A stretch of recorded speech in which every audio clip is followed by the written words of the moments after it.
Don't throw this away in Singapore anymore because Singapore just introduced cashback vending machine where you get money back for returning empty cans and bottles. Please watch my videos. I will share you the details. Zima, where are you going?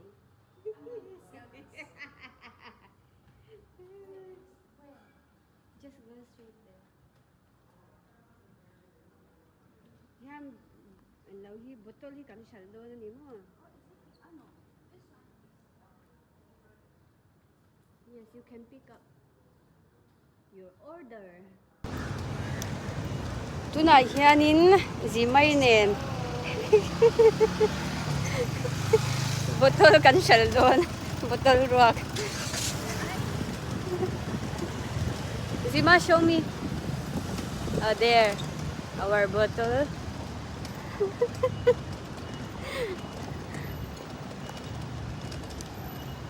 Thầy công chúa đi với lại thôi nhá.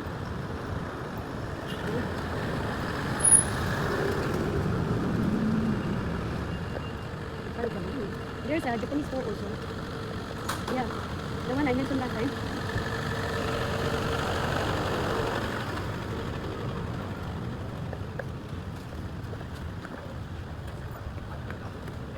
Thế là dán cảnh tao dễ lắm. So, we turn right. Ilaw dito Here. Correct, right? Yeah. Okay. CCTV to. Check this. Was it marks? I need to barcode in there. Then crash the container.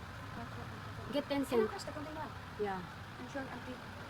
It's ready here. Let the press.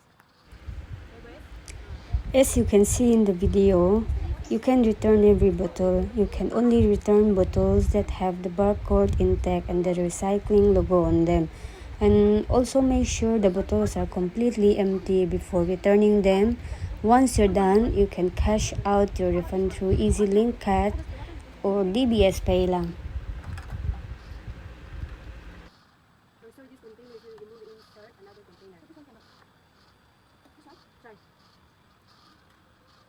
Transfer the container to remove inside another container. Wait, let me. Right. Let's try again. Wait. Hindi man kinitan natin. Ito na hit yang chi cha hilaw kaya. Kumo. Where is that? Below. Hey, hit yang chi hi. 10 cents. 10 cents. SG return. Starting today, I will only drink iced lemon tea. Start. Just kidding. Where? Where's the start? There.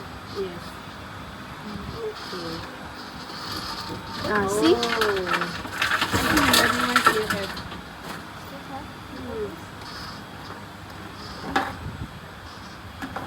Coca-Cola. This one is different. Coca-Cola. This one.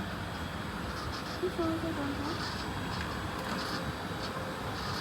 Oh, here's the Taylor. Kazum ka, Emma or Zima. This one don't have. We just take the 10 cents here, the money.